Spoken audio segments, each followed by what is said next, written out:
Conseil supérieur de la communication, Madame la directrice pays de l'ONG internationale Contrepart, Mesdames, Messieurs les représentants des institutions de la République, Monsieur le représentant de l'USAID,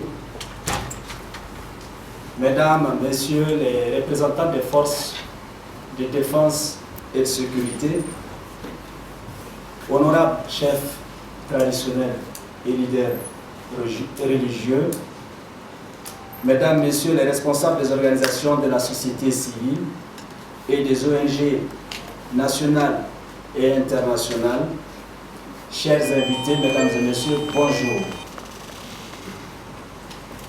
Au nom du Bureau exécutif national du réseau des journalistes pour la sécurité et la prévention des conflits RJSPC, nous vous souhaitons la bienvenue à la deuxième édition de la table ronde Média FDS sur la sécurité collaborative. À l'entame de mon propos, permettez-moi d'exprimer notre gratitude à l'ONG Contrepart International pour son appui constant au RJSPC à travers son programme Gouvernance participative et réceptive, activité principale PRGPA financée par l'USAID. Mesdames et Messieurs, chers invités, la présente rencontre se tient dans un contexte national et sous-régional exacerbé par la persistance des attaques meurtrières contre les positions de nos FDS et des populations civiles. Des attaques revendiquées par des groupes armés non étatiques, surtout des attaques perpétrées par des groupes armés non étatiques usant de violence sous toutes ses formes pour s'aimer la terreur et le chaos, tenant des discours violents, intolérants et haineux. Comprendre l'extrémisme violent et les défis connexes au Niger. Le choix du thème central de cet espace de dialogue multi-acteurs n'est pas fortuit.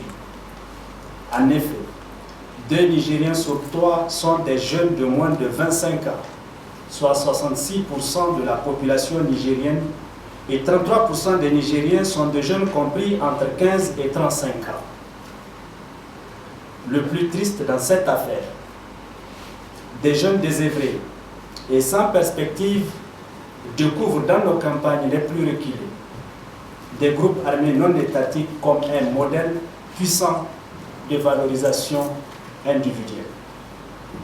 Mesdames et Messieurs, quelle que soit la diversité de nos grilles de lecture sur l'extrémisme violent, ses manifestations et ses conséquences, les journalistes, nous journalistes, devrons faire preuve de responsabilité et de professionnalisme dans le traitement de l'information sensible. Nous osons espérer que la feuille de route d'actions citoyennes qui seront proposées par la table ronde en tiendra compte. Autrement expliqué, cette activité vise à amener les participants à plus de réactivité collective dans le cadre de la collaboration entre population, forces de défense et de sécurité et les médias. Et cela dans une situation sécuritaire où l'extrémisme violent ne passe plus sans avis. Je ne saurais terminer mon propos sans souligner l'évolution des rapports entre médias et FDS malgré la complexité de la situation sécuritaire de notre pays. C'est le lieu pour le réseau des journalistes pour la sécurité et la prévention des conflits, RJSPC, de saluer la détermination sans relâche de nos FDS à renforcer l'exercice des fonctions essentielles de l'État afin de permettre la mise en œuvre des politiques publiques dans les zones affectées par l'insécurité. Du reste, le retour volontaire en cours des populations déplacées dans leurs localités respectives est une parfaite illustration.